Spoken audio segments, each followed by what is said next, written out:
Apple just released iOS 26.4 Beta 1 for developers and soon for public beta testers. Now, along with this update, Apple also released the first beta for iPadOS 26.4, watchOS 26.4, macOS Tahoe 26.4, tvOS and HomePod version 26.4, and visionOS 26.4. But of course, like always, in this video, we're going to be discussing iOS 26.4 Beta 1 and everything new in the software. And there is a lot that has been changed with this update. So let's go ahead and get right into it. So first off, you can see the size came in at 8.72 gigabytes on my iPhone 17 Pro Max, which was coming from iOS 26.3, the final build. Now you're going to see our very first change when we go into our settings to take a look at the build number. So if we go into our settings, general about, and then we go to the iOS version, you will notice that we no longer see the build number right away. So before, on previous versions, it would show the build number to the right of the iOS version. But now when you tap on that, you can see the build number. So you do have to tap on it to see it, and you tap again to,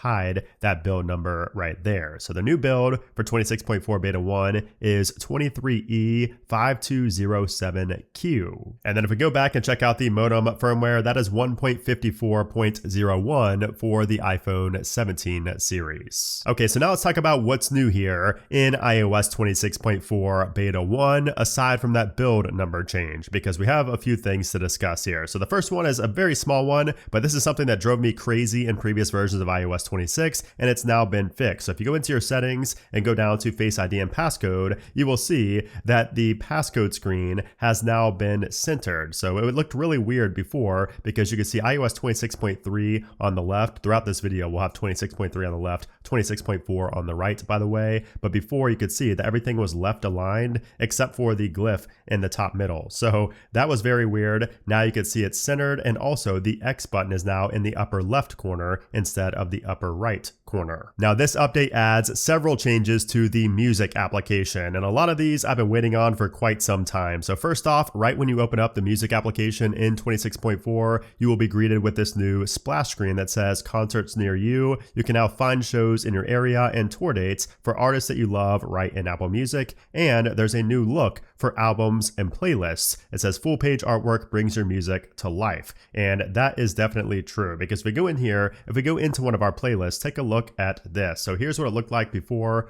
on iOS 26.3, again on the left, 26.4 on the right. You can see it has, the color that goes all the way down. However, this looks much better when you start to go to albums. So here is what the new album page looks like in iOS 26.4. So you can see the animated cover art is actually full screen now, like we had for music previously, like for songs previously and on the lock screen, and now shows in the actual Apple Music application on the album page. And as you can probably tell, that's not the only thing that's changed here. Take a look at the shuffle, download, and play buttons right there. Those are now centered, and you can just see a new look to those right there. And if you're wondering what the non-animated album artwork looks like in 26.4, that has also received a slight tweak right here. So you can see that the background color is now the color of the dominant, shade in that album artwork, and it takes over the full screen. And again, we do have the changes to the buttons right there in the middle. However, there's more than just changes to the music application. There's also brand new features such as this right here. So if you go to the library screen and you have your little playlist icon right there, if you tap on that, you will notice that we have a brand new interface here, and we now have the option to create a playlist using just a text prompt.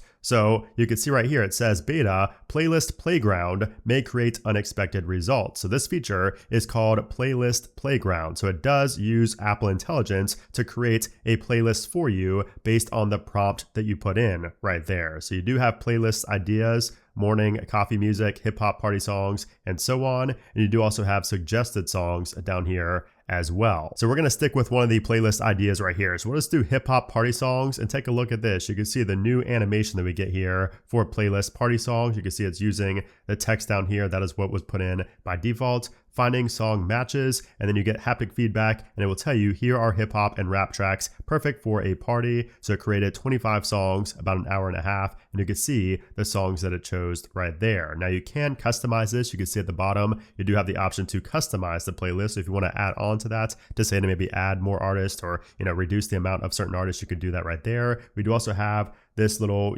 Gemini looking icon to the right there, so you can move these around. And if you go ahead and, haptic press on one of these, you can remove it from the playlist right there and maybe add something else. But let's say we're happy with what we have right here. You do have the 3 dots up here. So if you tap on that, you can add songs, select, cover, description, show on profile, and so on. And if you go to the next option right here, this is where you can have your artwork selected right here, and you could add a description. So we'll just stick with this one right here. We'll go ahead and click on the check mark. And once again, we have that new look with the playlist. And then after it's created, you could just treat it like a regular playlist. You can see you could add music down here and everything looks the same as a regular playlist. And this update also adds the concerts near you, like we saw on the splash screen. So if you go to an artist that's currently on tour or they have some shows coming up, you could see that above the artist's name, it will say upcoming concerts. And if you scroll down, you will see that we now have all upcoming concerts. And you can go into there, it shows it right here with the date, the city, the day of the week and the time. And if you go into here, you could see a better view of all of the dates for their upcoming concerts. But it's not just for show. You could also tap on one of these. So if I tap on this, it shows the option to get tickets. I can play that album.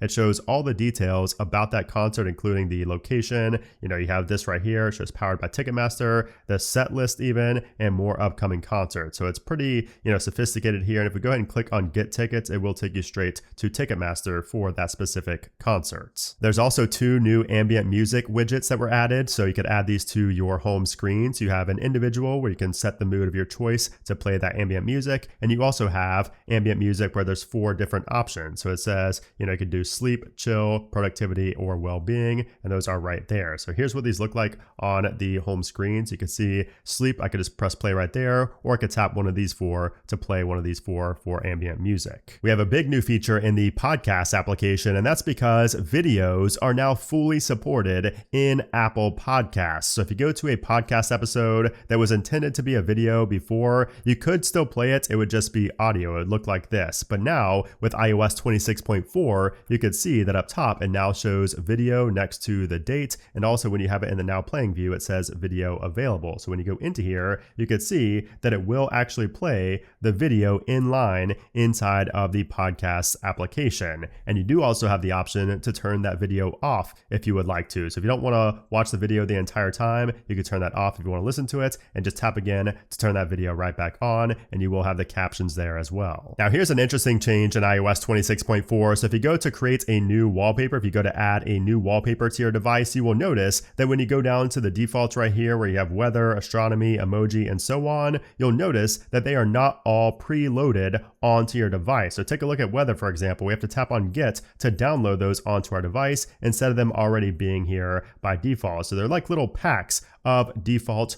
wallpapers now. So we have Kaleidoscope, Unity, Pride, iOS 26 and the device are there, but you can see that if we go down, collections and color are now optional. If you want to, get those and download those to your device, you now have the option. So if I tap on get, you can see it will download it, and it will put the little check mark there to the right. If we head into the App Store, we have a couple of changes here. So first off, if you take a look at the bottom right, the search icon is no longer separated from the rest of the menu. So search is now in line with everything else there on the menu. And if we actually go to search, you'll see a difference here as well, because before search used to be at the bottom, but now it's up at the top. Also, if you look at the text inside, it used to say games, apps, and more. Now it says games, apps, stories, and more. So a slight change to the verbiage that's used there. And if you go ahead and tap into there, there's no change, but it is now at the top instead of at the bottom. And if you tap on your profile picture on the top right, you can see that we now have a new look for your Apple account and all your updates as well for your application. So first off,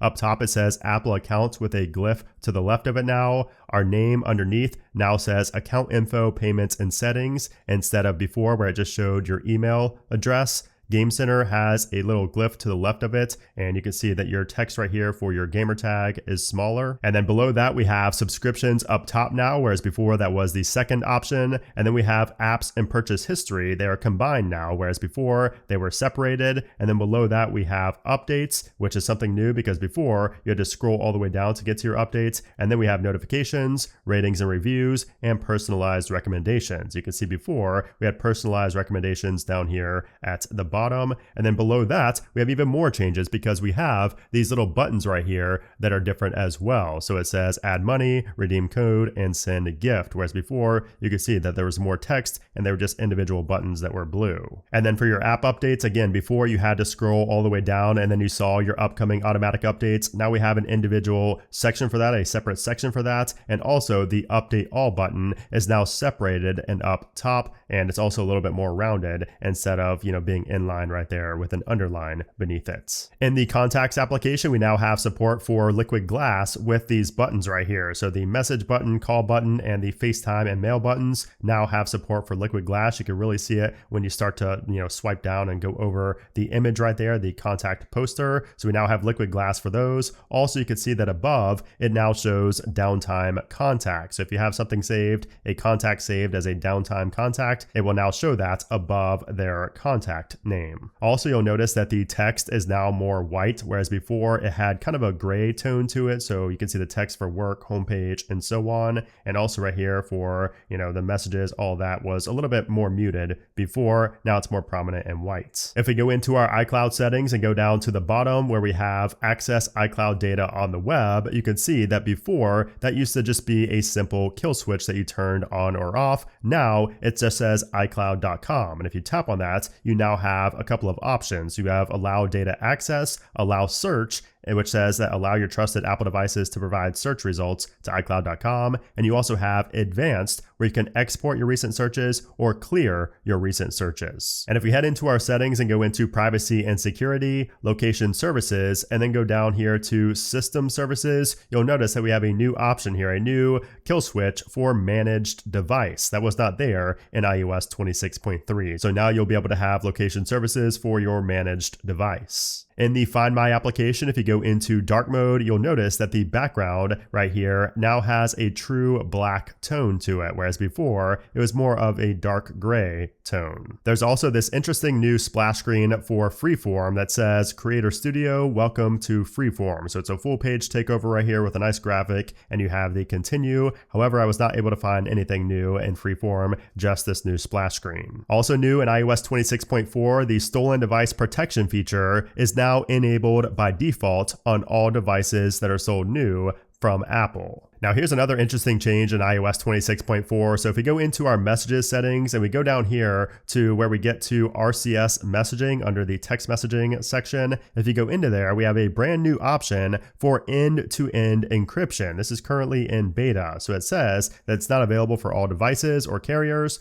but conversations labeled as encrypted are encrypted end-to-end. So messages can't be read while they're sent between devices. Now this is currently in beta, and if you take a look at the release notes for iOS 26.4, it does say that RCS end-to-end encryption is available for testing. However, this feature is not shipping in this release, and it will be available to customers in a future software update for iOS. And I will have the rest of the release notes for iOS 26.4 beta 1 down in the description below. But as you can see here, that's really the only notable thing mentioned is the new RCS, end-to-end encryption feature. But there are a couple of other things here mentioned as well. If you want to check those out, I will leave them linked below. Now, as far as the performance and battery life goes for iOS 26.4 beta 1, it's usually advised to not install a beta 1 update, really any betas at all, if you are not using a test device or if you're not a developer yourself, because it's not going to be the best in terms of performance or battery life. I did go ahead and run a Geekbench test here where I scored a 3871 single core, 9839 multi-core. So obviously that is going to be lower than iOS 26.3, which you can see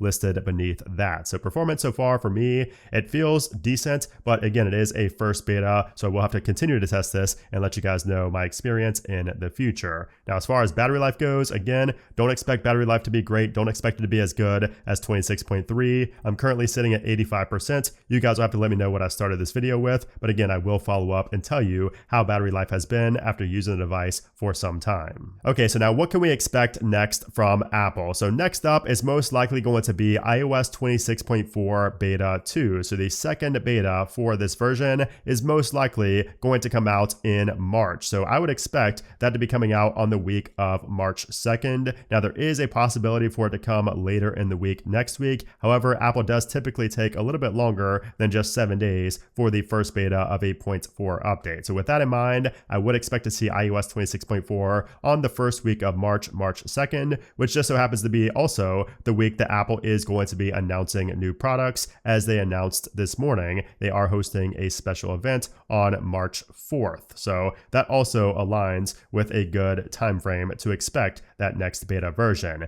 Now, as far as public releases, could we see a 26.3.1? Yes, absolutely we can. I would expect that if we're going to see it at all at some point in March, or maybe even the very end of February, or we could see that also the week of March 2nd, just for those new devices that are going to be launching very soon around that time frame. And as far as iOS 26.4, the final release, that's expected to release at the very end of March. So maybe on March 30th could be when we see iOS 26.4. And if you were wondering about the new Siri features or the new Apple Intelligence features with iOS 26.4, as it was rumored earlier, those are not present in this first beta. So they could still be coming in 26.4. We don't know for sure because we did hear a rumored release date for 26.4 beta 1, which was wrong. So we could still be seeing some features in iOS 26.4, but at least in the first beta, we do not have any signs of any type of new Siri or any type of new features for Apple Intelligence. So anyways, guys, there you have it. That is iOS 26.4 beta 1. A lot included in the updates, and I'm sure a lot more features and changes will be coming as well. So make sure you keep it locked to the channel. Make sure you are subscribed so you don't miss out on those future videos coming on iOS 26.4. But anyways, guys, hope you enjoyed this video. If you did, let me know in a comment down below, and I will see you very soon.